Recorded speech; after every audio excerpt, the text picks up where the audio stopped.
Bismillahirrahmanirrahim. Ada pepatah yang mengatakan tak kenal maka tak sayang, maka kenalan dulu baru sayang-sayang. Perkenalkan, nama saya Siti Syafia Bahita.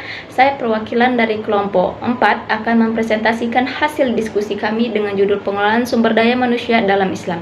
Bisa kita lihat di slide. Saya Siti Syafia Bahita, ada Yeni Marlina, ada Nur Hasana, dan Rivi Noval. Ada juga beberapa slide yang akan kita bahas. Yang pertama itu ada subtema. Yang pertama itu ada pengertian perencanaan sumber daya manusia dalam Islam, ada manfaat perencanaan sumber daya manusia dalam Islam, ada tujuan perencanaan sumber daya manusia dalam Islam, ada pengertian rekrutmen dan seleksi dalam Islam, ada pengertian pengembangan dan pelatihan sumber daya manusia dalam Islam. Oke guys, kita akan menjelaskan apa itu pengertian perencanaan sumber daya manusia dalam Islam. Perencanaan dalam Islam adalah kegiatan tentang keadaan tenaga kerja agar sesuai dengan kebutuhan organisasi. Allah Maha membuat rencana. Rencana Allah itu sangat teguh, merujuk pada petunjuk Allah dalam membuat rencana. Perencanaan dibuat dengan teliti, perencanaan disertai dengan tawakal. Selanjutnya kita akan membahas mengenai beberapa syarat yang harus dipenuhi agar perencanaan dapat dikatakan baik. Yang pertama itu, melalui perencanaan dapat mempermudah setiap upaya untuk mencapai tujuan yang diinginkan. Jadi perusahaan itu harus memiliki perencanaan yang baik untuk mencapai tujuan yang diinginkan. Yang kedua itu penyusunan perencanaan harus ditangani oleh orang yang ahli di bidangnya atau memiliki pengetahuan yang luas, agar perencanaan dia itu tidak hancur dan dapat berjalan dengan baik. Yang ketiga itu perencanaan yang baik harus kombinasi antara top down dan bottom up. Yang keempat itu perencanaan perlu disertai dengan program kerja. Jadi perencanaan itu perlu adanya program kerja agar perencanaan dapat berjalan dengan baik. Baiklah, kita akan membahas mengenai manfaat perencanaan sumber daya manusia dalam Islam. Manfaat perencanaan termasuk dalam manajemen sumber daya manusia yang dapat dinyatakan sebagai aksiomatik. Namun dalam halnya perencanaan dapat dikatakan sebagai kategorikal, bahwa perencanaan mutlak perlu. Bahwa dalam perusahaan itu perencanaan itu harus ada agar mencapai tujuan yang diinginkan.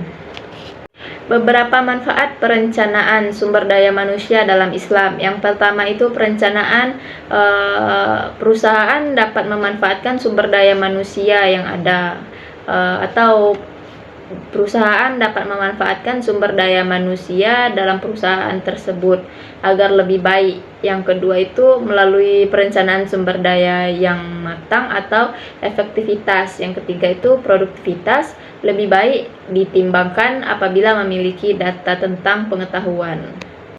Baiklah, selanjutnya kita akan membahas tentang tujuan perencanaan sumber daya manusia dalam Islam. Secara sistematis, tujuan diadakan perencanaan sumber daya manusia dalam Islam adalah untuk membantu manajemen dalam mengambil keputusan tentang sumber daya manusia yang ada dan dibutuhkan oleh organisasi. Ada beberapa tujuan perencanaan sumber daya manusia dalam Islam. Yang pertama itu menjamin ketersediaan pegawai masa kini dan masa depan sehingga pekerjaan dapat dijalankan dengan baik. Yang kedua itu ada menghindari terjadinya kesalahan manajemen dan tumpang tindih pelaksanaan tugas. Yang ketiga itu mempermudah koordinasi integrasi. Yang keempat itu menghindari kelebihan atau kekurangan pegawai. Yang kelima itu menjadi pedoman dalam menetapkan program penarikan seleksi. Baiklah, selanjutnya kita akan membahas tentang pengertian rekrutmen dan seleksi dalam Islam. Rekrutmen dalam Islam itu pada manajemen syariah merupakan pencarian pelamar yang kompeten dan religius. Contohnya seperti rajin sholat, jujur, memiliki nilai-nilai keimanan, ketauhidan, dan konsep adil dalam karakter Rasulullah SAW seperti sidik, amanah, tabligh, dan fatanah. Mutu karyawan yang akan direkrut harus sesuai dengan kebutuhan perusahaan yang diperlukan untuk mendapatkan mutu yang diinginkan. Untuk itu sebelumnya harus diperlukan ada analisis pekerjaan, ada deskripsi pekerjaan, dan ada spesifikasi pekerjaan. Selanjutnya kita akan membahas tentang seleksi dalam Islam. Seleksi adalah proses memilih dari sekelompok pelamar orang yang paling sesuai untuk menempati posisi. Merupakan langkah-langkah yang harus dilalui oleh para pelamar sampai akhirnya memperoleh keputusan diterima atau ditolak sebagai karyawan baru. Jadi setiap perusahaan itu sebelum memilih karyawan baru mereka ada beberapa seleksi. Baiklah, selanjutnya kita akan menjelaskan mengenai pengembangan dan penelitian dalam Islam. Pengembangan sumber daya manusia adalah secara aktivitas yang dilakukan oleh perusahaan untuk meningkatkan sumber daya manusia.